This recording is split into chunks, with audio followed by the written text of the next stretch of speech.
So I thought we've had a terrific couple of days, and we're very pleased to start a new segment in this conference called Pasta and Politics, but no pasta. The pasta's later. It's at 12 o'clock at the cook-off, 12:15 at the cook-off, so you can enjoy it then. But I think this is going to be my last chance to thank all of our sponsors and our vendors, and all our county officials are here. We had a record turnout of both county officials and vendors here, so thank you for being here. We appreciate it a great deal, and we hope you took some value out of our workshops. The sing-off last night was fantastic, and I took a peek in the cook-off, and it's amazing. It gets just better every year. I can't believe this is the 8th year that we're doing it.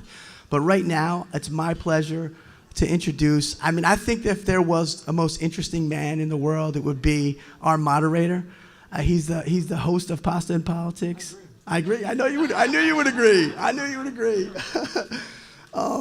Host of Pasta and Politics, author of PolitiFacts, knows everything in politics, baseball, boxing, history buff, right, Nick? Dennis too. So it's my pleasure to introduce Nick Acocella. Thank you. Thank you, John. We're going to pretend this is a taping of Pasta and Politics. There's not going to be any cooking, but I'm going to run through some of the things with each of our 4 guests, some of the things the questions that we ask on Pasta and Politics. And we usually begin by saying, Denny Levinson, welcome to Pasta and Politics. My pleasure. When you grew up, who cooked in your house? My mother. Was she a good cook? No. Okay. But you grew up in an Italian neighborhood, so you knew what good cooking was. I thought everybody was Italian but me. Where? Bristol, Pennsylvania. Bristol, PA. Okay, yeah. In the days of American Bandstand? Are you that old? Days of American Bandstand and Pizzamino. Pizzamino, right. The schoolboy. So you were like the only non-Italian in your class? Yeah, I was. Yeah, okay. Yeah. Now, do you ever cook? No. No. You know, Nick, that's why I married a Sicilian. Very, very wise. Very wise. My father told me to marry a Greek or an Italian. Mm-hmm. But he also said, I wouldn't tell you that if you were my daughter. Ooh, okay. Yeah. I can fight. This interview may be over. The people out in the audience there, you got to back way out of here? What's your favorite Italian dish? You go in a restaurant, and I've eaten with you, so I know, but you got to tell the audience. I like spaghetti and clams. Spaghetti and clam sauce. We'll pretend. Red or white? White. White. Okay. Well, we'll pretend that that's what we're preparing right here. Let me ask you the question. I know you're a school teacher. You're a pugilist a little bit. How did you get into this business? By someone knocking on my door and asking me if I would be interested in running for city council in the city of Northfield. Get out of here. And I said yes. And they asked me if I was a Republican or a Democrat. I said I haven't really thought about it. I said I guess Republican. My folks have been Republicans their whole lives. And next thing I know, I won an election, and the rest is history. Councilman. You got drafted by a guy knocking on your door. No, by a woman. A woman. Back in the day in Northfield, there were 2 clubs. There was a men's Republican club and the ladies Republican club, for whatever the reasons are. And the ladies Republican club drafted me. The men's Republican drafted another. We gave our speeches, and the ladies outnumbered the men, so I won. And then I ran in a general election and won that, and the rest is history. And you went from there to the Freeholder Board? There for the Freeholder Board, chairman of the Freeholder Board, then county executive. And you've been doing that now for 62 years. This is what, your 12th term you're running for? I've been in for a while. Yeah. But I've been a good employee. You know, the taxpayers are my bosses, and I've always respected them. You know, I imagine I'm the only elected official, for sure the only county executive in the history of the United States that never handed in a voucher for reimbursement. Nothing. Ever. No, I got to pay to park today. John, take care of it. Take care I'm of still struggling with the Italian. it. Right. All kidding aside, you're running for your 5th term? 4th, 5th? About that. Yeah, something like that. So you've been around the block a couple of times. What's the biggest mistake you made? The Biggest mistake Yeah. I've made. In elected life. I'm not talking about your personal life. I don't want I to get into guess that. trusting people when they give you your word and they give you a handshake, and I even have them on videotape and they renege. It's it's the real world, and get used to it. And when you challenge it, you're told, get real. You've been in this business long enough. It happens. All the time. Yeah. There was an old Democratic chairman in Essex County, Brendan will know who I'm talking about, who used to say, I'm with you 100% unless circumstances change. Yeah.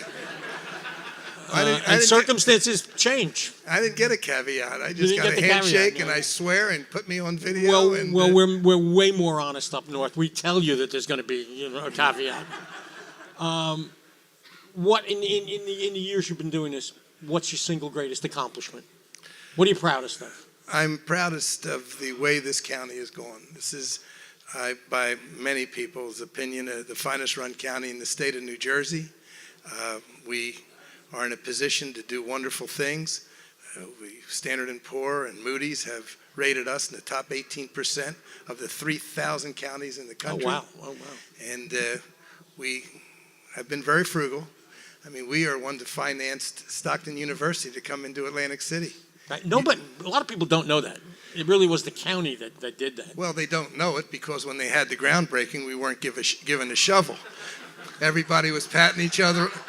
Everybody was patting each other on the back. How'd you like how I fed him that slow-pitch softball? And we have to be the only county in the country, possibly the world, that financed a state university. The state couldn't do it because their rating was downgraded 11 times during the 8 years of Christie's administration.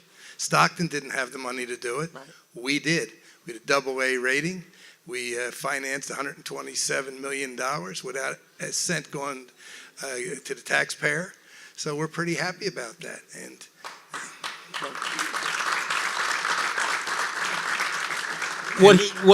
what Denny didn't point out is that Atlantic is the only county that has a county executive. What are there, 4 or 5 of them? there's 5. The only one with a Republican county executive. I thought I had to say that. I'm glad you did. Okay, I'm sure you. And we have the lowest tax rate of any county with a county executive in the state of New Jersey. And that's with giving back to Atlantic City $78 million because of the overassessment of casino properties. So we're in pretty good shape financially, mostly because of an extraordinary staff that I have that are supportive and do an extraordinary job. My administrator, Jerry Del Rosso, and my treasurer, Bonnie Lindau, they make it all happen. And before we dismiss this gentleman, we must say that he was once named the Man of the Year by the Sons of Italy. That's what really, that's the claim to fame. My wife talked them into it. And she gave them a few reasons. Oh, I told you I didn't want to get into your personal life. Now, see, I didn't even go there. You Yeah, did. well, I'm always going to go there. Denny Levinson, thanks. Thanks for My joining pleasure. us. Now you're going to tell him you want him to come up to North Jersey and do a real show with me. He won't go. He gets out of Atlantic County, breaks out in hives. And I was going to sit up here and say to Donadio, what do you expect? I mean, we want to talk about pasta, and you give me 4 non-Italians. So he went back to the drawing board. Well, that's good. And we got Freeholder, Tom, and Arnone. Thank you for coming, Tom. How are you? Where'd you grow up? In Monmouth County, You did? obviously. Okay, Yep, okay. Neptune City, New Jersey. Neptune. And lived there your whole life. Whole life. Half my family lives in Monmouth. They're lucky. They're lucky. They're very lucky. I love it down there. Little Silver. And, we got great counties. in Oceanport. They're all from Jersey City, and they all moved there. Everybody moves from Staten Island, Jersey Yeah, City comes yeah. down to Monmouth County. And you know what happens? They're all Democrats. And then As soon as they come over the bridge. they drive over the bridges and they change their registration. It's Actually, first thing the they bridge do. gate that's there, it Yeah. doesn't go up Doesn't go, unless you switch. Is that it? Oh, okay. Okay, I didn't realize that. I must get some kind of pass to be able to. Who cooked when you were growing up? Definitely my mother. Was she a good cook? Very good cook. Danny? Very good cook. Very good cook. Your mother could take lessons. Do you ever cook? Never. Never. Never been in a food store, never cooked, Wow, and have really? no intentions Really? of doing it either. Really? I have a good wife. Oh, Very okay, good wife. I have a okay. very good wife. I did it because I started living on my own, and I got just got tired of eating lousy food. Because my mother never taught me. My mother thought that's my sister learned. And you don't teach the men to do things No. like that; they get served. Yeah, Especially coming from an Italian family. absolutely, absolutely. She just her attitude was, "You sit down and eat, and your sister will make the veal cutlets." They're laughing. It's absolutely true. You've been how many terms? 3 terms? 4 terms? Is it? I've gone through 3 full terms. 3 full terms. Are you up this year? I'm up this year. Okay. So the gate really doesn't go up. It really the Democrats, right. they We really don't don't go wanna up when make- they come we don't through wanna now. make- I wanted to, except in this crowd, it really doesn't. It's not a very good question. I want to say, what the hell does a freeholder do? But this crowd knows, so you don't have to go Yeah. into it. What's your proudest moment as on the freeholder board? So as Dennis was saying, and we're financially as stable as you can be as a county. All 3 bond rating agencies, we're a AAA bond rating.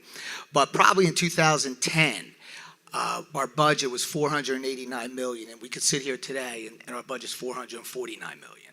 So we did the right thing without cutting services, great administration, Terry O'Connor and her staff. But it's a team. It's a team. Our constitutional officers, our sheriff, our clerk, and it's a big team effort. And we work day to day to make that truly the best county in the state of New Jersey out of the 21. Everybody in this audience knows that freeholders divide up in places where there's no county executive. They divide up and they're responsible for. You're the guy for tourism, which Yes. is a big hunk of Monmouth County. Monmouth County's economy. Huge. Yeah. So we employ, there's probably 33,000 people extra that we employ during that season. And you know what was really special is after Sandy and how hard we were hit, to see these towns revitalized with the assistance of the county. We really came to bat from Public Works and different types of areas to come and get them back on board and see them now. They're actually, you hate to say something as so devastating as that turned around to a good. It did. If you go down our shore towns, they actually look better than they did pre-Sandy, and it's... You need to turn something like that into a good. You Otherwise- do, and I commend our partners, our mayors there. They did a great job. But we have a different relationship, and we joke around talking about that Democrat and Republican side. But we have 53 towns, and we're pretty much split up there in Yeah. Democrats and Republicans. But we truly work with every town there, Democrat, Republican, whatever they are. What's the for a serious moment? What's the recovery look like now? Oh, it's flawless. It's perfect. Are we there 100%? 100%. 100%. Everybody whose house was. I mean, there are some, and some of it is people not being able to make their decision on what they're doing, but the people that wanted to be back in constructed, all the beachfront properties, all the businesses, they're all back and running and flourishing, I might say. I mean, if Monmouth County is becoming a destination that people, that's their vacation destination now. If you had a moment that you could take back, a do-over, what would it be? So I'm only on for 15 minutes. I would say, I'll give you an extra so 3. you'll appreciate this. So Italians, as you know, Italians poll well for some whatever reason that might be, but they also have a tendency to have a hot temper. And probably some of the diplomatic ways that I've handled certain situations probably could have changed a little, but at the end of the day, they probably won't change moving forward. So I regret it now and later. Levinson's that, not Italian, but he could share stories. I think yeah. Terry could say she's seen me on those firsthand sides. There, so. So it's just purely temperamental. Very temperamental. It's not. No, I mean, I think outcomes that you would change. No, I have to tell you, and I hate to say, I'm not embarrassed to say, I should say, is right now, I mean, Monmouth County is flourishing. I mean, we're doing everything that you see the state trying to do, okay, with their shared service. We've done it. Economic development, a good financial status. We're everywhere where we're at now, our tourism industry, everywhere we're at, we're actually at a good place. What is board, 5? 5. 5. In your 9-10 years, what's the turnover been?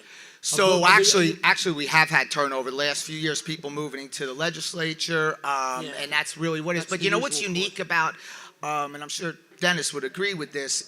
And I think we're the only county in the state of New Jersey right now. All 5 of us are former mayors. Oh, really? So that helps, and that to have that part of experience there has really helped.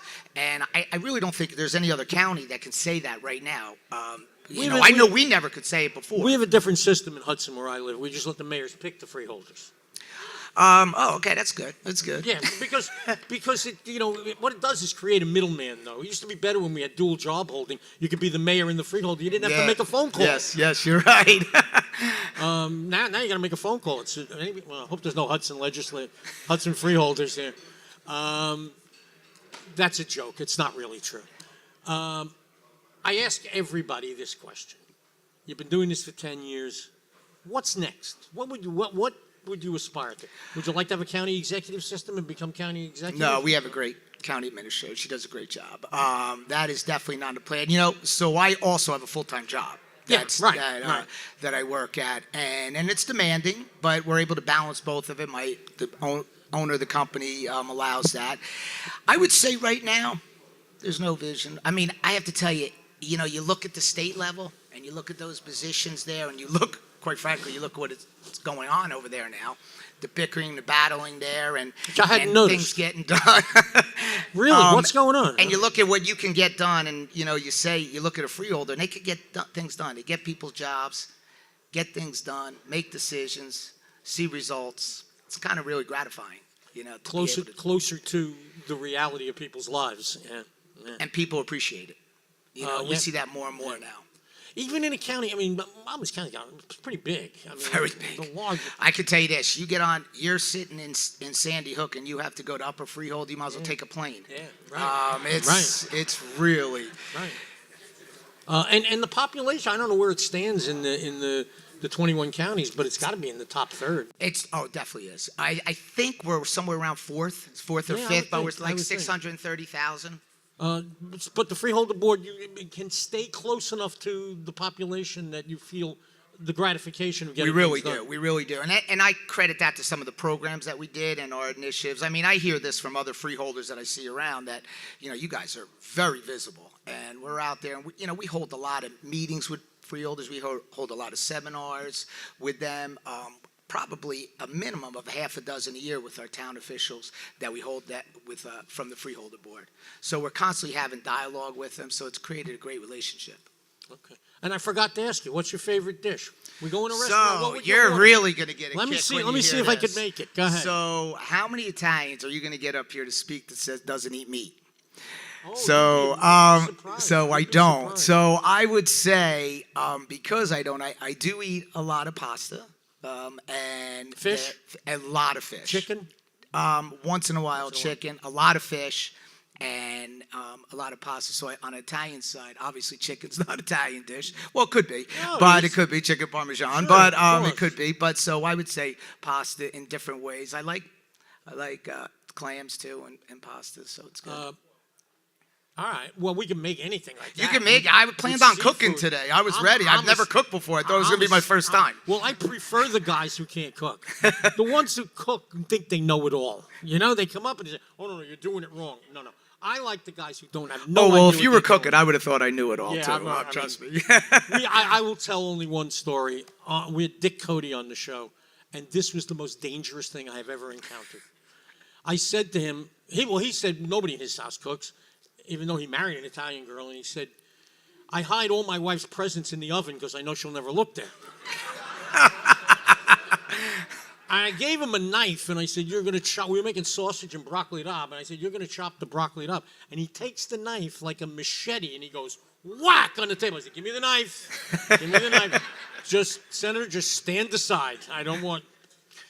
Tom, thanks a lot for joining us. Thank you. Fun. Freeholder John Young, welcome to Pasta and Politics. It's kind of hard. I got to do that with a different inflection every time. Where'd you grow up? A little town called Darby Township in Pennsylvania. In Pennsylvania. Yes. Yeah. So you're an immigrant. I am. Yeah. Okay.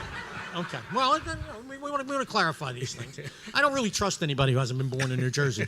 So you and Levinson are in the same boat. Who cooked when you grew up? I don't know what the chef's name was at the restaurant. Okay, so I take it your mother. All right, we won't go there. We won't go there. Do you ever cook?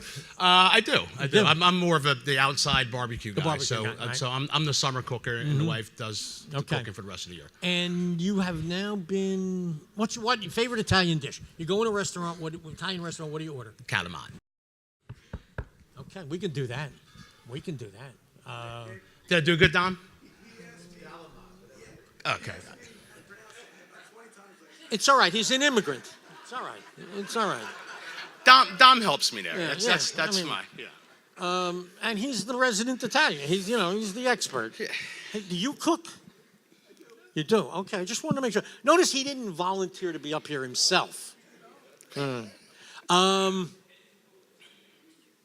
been to the Carpenters Union. Yes. How did the Carpenters Union get so many people in public life?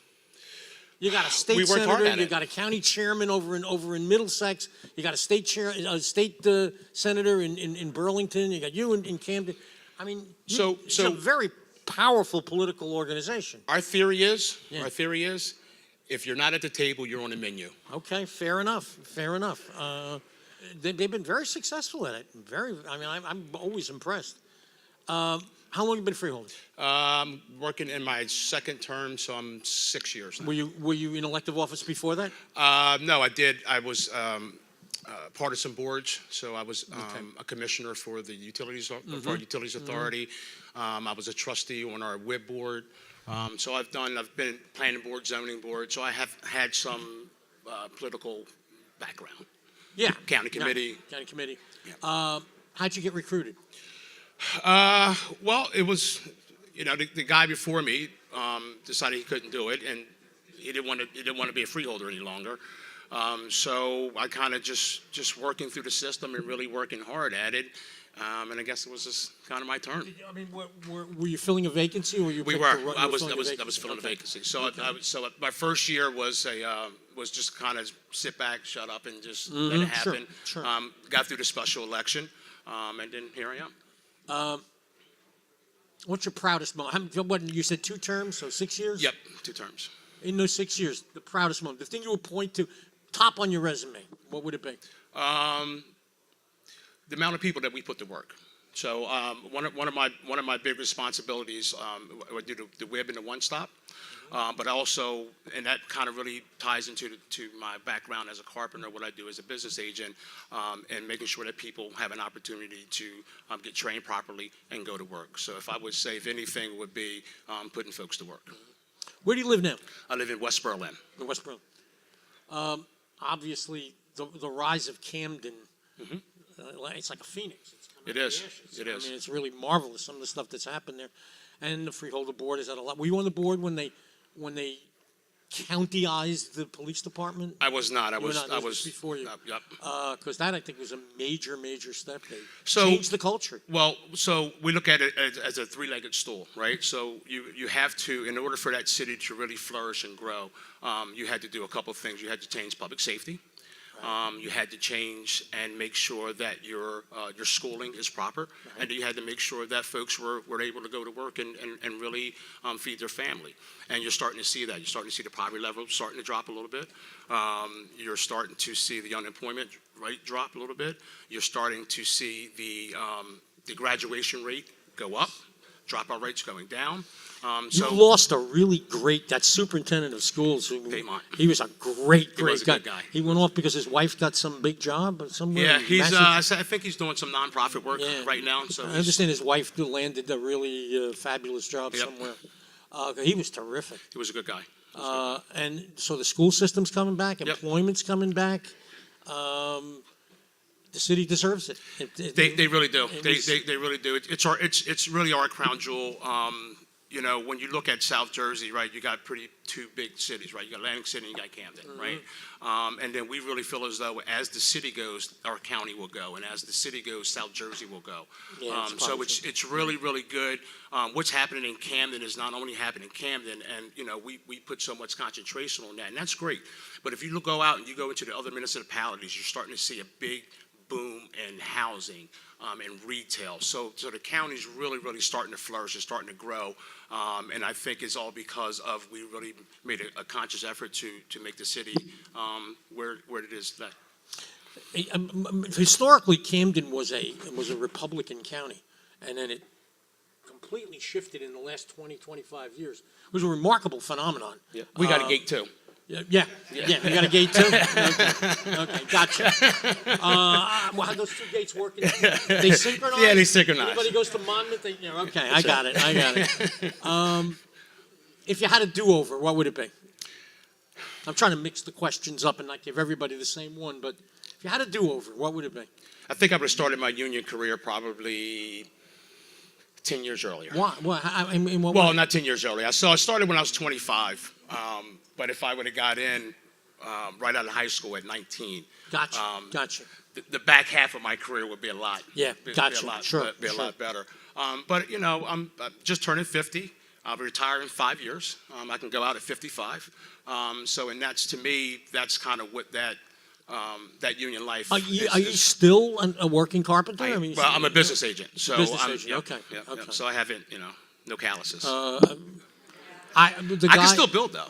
I'm sure. I can strap them on with anybody. You know what a hammer is and which end to use? Absolutely. All right, That's why we okay. use a screw gun now, but Okay, that's okay. right. Well, I'm older than you. They weren't invented yet. The guy who runs Cope for the state is an old carpenter, John Shea. Yes. Yeah, he's Yes. an old carpenter. Yes. He's a good friend.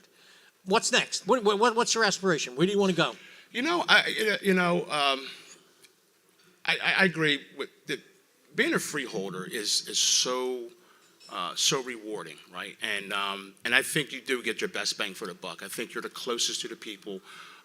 You're real tangible at this level, and I just think this is where you make the most difference is right here at the Freeholder Board. So, if my career takes me anywhere, it takes me. But what my plans are is to be here and just help as many people as I possibly can in my capacity now. I can say to this crowd, I write this at least once a year. Freeholder is the second most powerful job in New Jersey. After the governor, you guys are the ones who have contracts to give out and control, except for the mayors of big cities. Right. I mean, the mayor of Newark, the mayor of Jersey City, they probably have as much clout. But you guys have more clout than any legislator. I mean, they get one vote. You guys get 5, 6, 5, 7, or 9 votes and get to decide the fate of a lot of things. Yep. John, thanks for coming. Absolutely. Thank Thanks you. for coming. Absolutely. With a name like Brendan Gill, you immediately get thrown into the Irish That face. and the skin tone. But the quick story on that is my grandfather's last name was Giglioli, and when he came to America, he could not find work. And in order to get a job, he had to shorten his last name to Gill. Are you kidding me? And, You're making this up. And he married 100%. He married a young Irish woman, my grandmother. The Irish side of the family disowned my grandmother for marrying an Italian. Oh yeah. And so my father's half Irish, half Italian. My mother's 100% Irish, but So 25% is I'm pure. I'm claiming like 20. Yeah. Okay. 20, okay, but okay. but the traditions in the family, there weren't many Italian traditions. So the closest thing we had to any Italian food was Friday night pizza night, which we still have to this day. Every week. I had no idea. So, I had no idea. Little tidbit. I'm going to lose my Irish credibility in Essex County is probably now shot for ruined. Durkin's probably on the phone right now. Cody, who knows? Gibbon, I'm out. That's perfect because those wars. I remember when one of my uncles, I'm older than you, so marrying an Irish girl was already unthinkable. But I remember one of my uncles married a Sicilian. And Aunt Teresa, who was the sweetest, most wonderful woman in the world, for the rest of her life, it was whispered, well, you know, she's Sicilian. Because we were not. But the fact is that there was a lot of the next generation, a lot of Irish-Italian intermarriage because they Yes. wanted to marry the other. Yes. Yeah. Where'd you grow up? I'm born and raised in Montclair. And still live there? Still live there. And still live there, Yes. okay. Was your mother a cook? She was not. She was not. She was not. I don't want to Sorry, say Mom. that. Was yeah, right. My biggest fan, Wait, but- is this being taped? Right. Oh God, it is. But she was Don't send her a copy. Do you ever cook? Or you like Cody? Not really. No. No. If making an omelet, you know. That's not cooking. Yeah, that's not cooking. That's not Okay. cooking. No, then I don't cook. What's your favorite Italian? You go in a restaurant. I've had lunch with you. I've never had dinner. What's your Italian meal? The go-to meal? Probably, I like a bolognese, you know, any kind of. Heavy meat sauce. Heavy meat Yeah. sauce. Go home and take a Yeah. nap. Yes. Yeah. Okay. Any types of Okay. pasta. A good lasagna. I like a well done baked Like- deep I lasagna like- if yeah. it's made. Because it's heavy enough that you'll Yeah, sleep that night. No question. How long you been freeholder? I was elected in 2011, so this will be my seventh year, third term. And that was your first elective office? Yes, was freeholder. Um, In Essex, we have 9-member board. We have 5 districts, Right, and, right. and 4 at large. I was elected my first term as a district freeholder, and then my second and third time ran at large. I should have pointed that out. I think Essex and Atlantic are the only counties that have both district and at large. Yes. I think they're the only Yes. two. Hudson has districts only. Hudson I don't is know that district- any other place has that. Hudson is districts only. Bergen is county. Bergen's Bergen- countywide. for the Morris is counties. countywide. Yeah. And Morris is the size of small European countries. Yes. I mean, freeholders that can't. Yes. Seriously, freeholders campaign out there. You drive 200 miles in a Yes. day to go. I mean, it's crazy. Yes. Hudson, you can walk from one end of the county to the other. Yes. You do. By the way, you do have a freeholder from Hudson County. You were worried before. You got the. By the way, you got the biggest freeholder from Hudson I'm County. in trouble. Okay, I'm going out that way. I'm going out that Freeholder way. walkers. I'm proud of Hudson County. I think we do everything right. Well, you're also president of this organization for this year. For this year, yes. Congratulations. Thank What, 7 years, you say? 7 years. Greatest accomplishment. What have you done that you want on the tombstone in 70 years?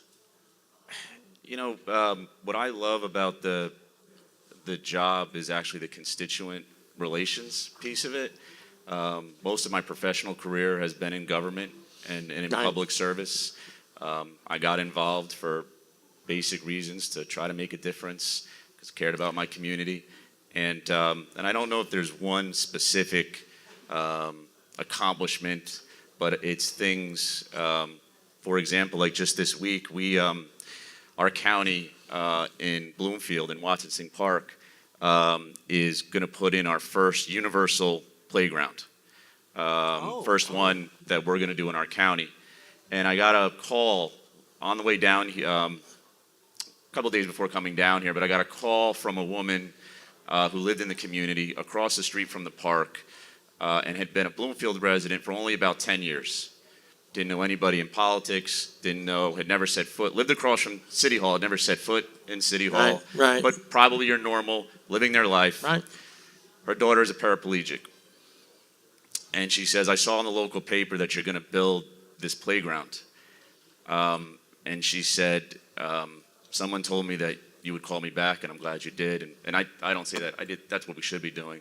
She said, I called you because, there's one thing more than anything I want in my life.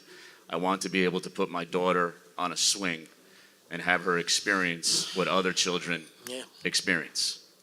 So long story short, we connected her with the Parks Department, the plans. She looked at the plans. She reviewed the plans. We were able to make a very small adjustment in those plans, and her daughter will be able to utilize that swing. That's great. That So is to me, really that's- great. that's is what it's really about, great.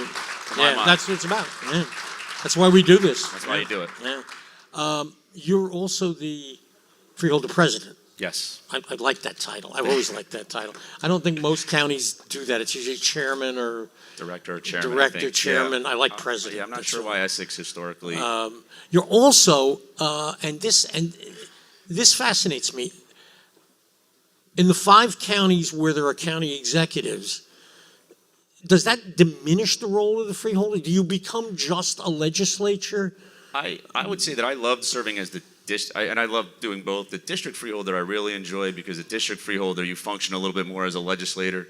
So I represented 5 communities when I Right. was a district freeholder, and you really become big populations. By the way, I mean 5 towns, Big, but yeah, big yeah. towns.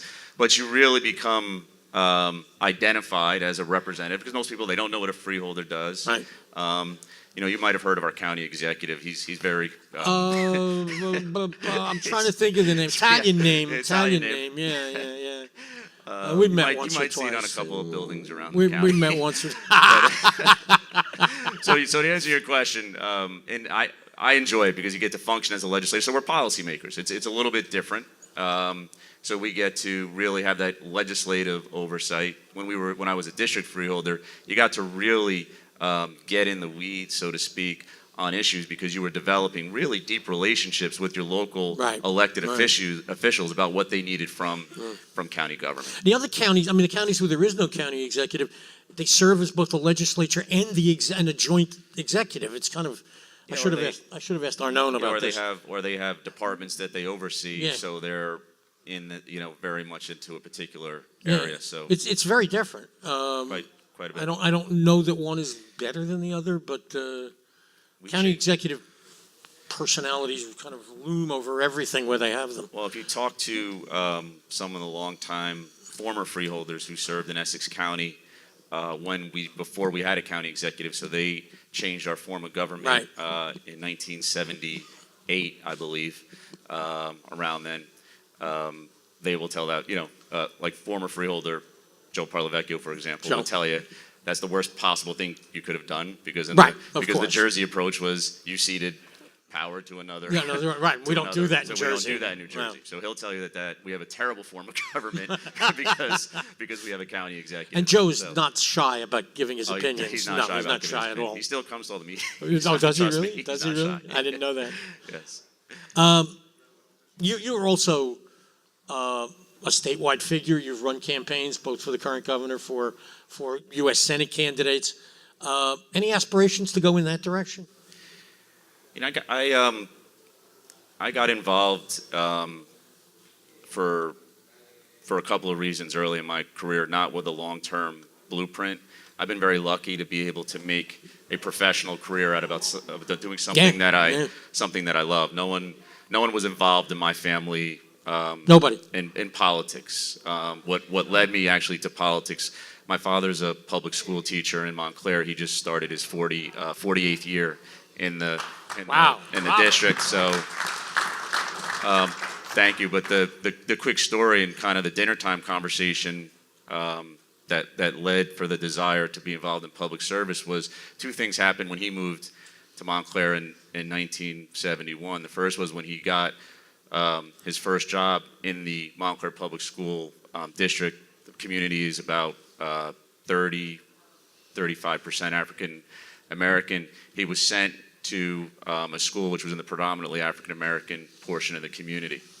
And all of the materials and books that he was given, the new teachers were given, were all of the old books from the same school in the north end of town. And he said, and a group of young teachers said, this isn't right.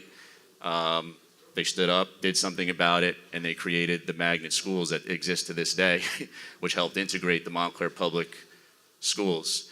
The second story was in the house that they still live in. When the realtor showed him the house, the realtor said, Mr. Gill, you don't want to buy that house because of who lived on either side of him.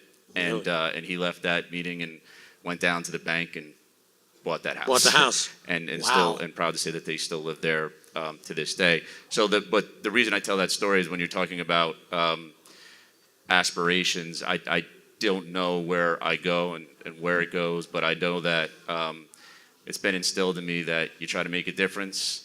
Public service is one of the ways you can do that. and I've found elected office to be, a vehicle to be able to hold. You let more people know you're part make it- Italian, you're going to go farther. to make an impact. That's right.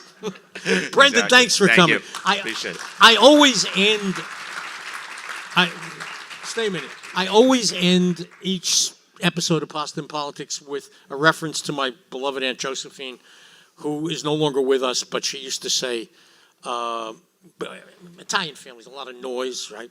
And everybody would say, she would eventually try to calm things down and yell at everyone, mangia e stata zit, which means shut up and eat. But that's not the story I want to tell, because that one you can see in any episode of Pasta and Politics. Aunt Josie died at the age of 102.